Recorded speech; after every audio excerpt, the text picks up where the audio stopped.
સરકાર ટૂંક સમયમાં જેમાં એક નવો નિયમ લાગુ કરવામાં આવ્યો છે। હોટલ અને ઇવેન્ટ આયોજનમાં આધાર કાર્ડની જે ફોટોકોપી લેવી જરૂરી રહેશે તેની બદલે આ તેની ડિજિટલ વેરીફાઈડ ટેકનોલોજી ઉપયોગ કરવાની જરૂર પડશે। આનાથી આધાર કાર્ડ કાયદાનું પાલન સુરક્ષિત થશે અને ડેટા લીક થવાનું જોખમ ઘટશે।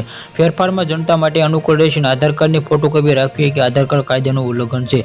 યુઆઈડીએફમાં સીઓનો ભુવનેશ્વર કુમારે જણાવ્યું કે આધાર કાર્ડની સંબંધ વેરીફાઈડ માટે જે સામેલ થતા જેમ કે હોટલો અને ઇવેન્ટ યોજવામાં સિસ્ટમો સામે નોંધાયેલા જે કરવામાં આવેલા છે તેમાં વેરિફિકેશન ટેકનોલોજીમાં કરવામાં આવેલા જેમાં સિસ્ટમમાં QR કોડમાં જે અથવા કે નવી આધાર કાર્ડ મોબાઈલ એપ્લિકેશનનો ઉપયોગ કરી વેરિફિકેશન મંજૂરી આપશે। જેમાંથી વેરિફિકેશન આ નવી પદ્ધતિ જે મધ્યસ્થ વર્ગ સામેથી સમસ્યાનો દૂર કરી રહી છે। જે સંસ્થાનું ઓફલાઈનમાં વેરિફિકેશન જરૂર હોય તે માટે એપીઆઈ એપ્લિકેશનમાં પ્રોગ્રામ ઇન્ડેક્સ પ્રદાન કરવામાં આવે છે। આનાથી વેરિફિકેશન સિસ્ટમ સોફ્ટવેરમાં જોડી શકશે। યુઆઈડીમાં એપમાં પરીક્ષણ કરવામાં આવેલા જેમાંથી કરવામાં આવેલા એ વેરિફિકેશન સક્ષમ બનાવશે જેમાંથી ઉપયોગ કરવા દુકાન પર કરવામાં આવશે। જે જ્યારે આધારે માલ સામાનમાં વેચવામાં આવે તે ભુવનેશ્વર કુમારે જણાવ્યું કે આ નવી પદ્ધતિ આધાર પ્રાઇવસી વધુ મુજબ બનાવશે। જેમાંથી આધાર કાર્ડમાં તેમણે કહ્યું કે આ ફોટોકોપી જરૂરતમાંથી યોગ્ય ઉપયોગીમાંથી સુરક્ષિત રહેશે અને આધાર કાર્ડ ડેટા લીક થવાની ઉપયોગ થવાનો કોઈ જોખમ રહેશે નહીં। અને આ એપ આગામી ડિજિટલ પર્સનલ ડેટા પ્રક્રિયા માટે જેમાંથી આપશે 18 મહિને સંપૂર્ણપણે લાગુ કરવામાં આવશે। જેમાંથી આ દ્વારા આપેલા અપડેટમાં એડ્રેસ પ્રૂફ અને તેમ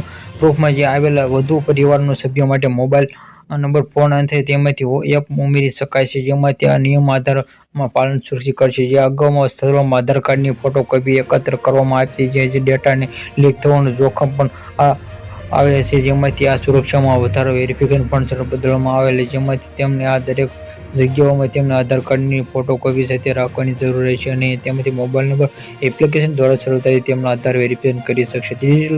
બીજું એક પણ મહત્વપૂર્ણ પગલું છે।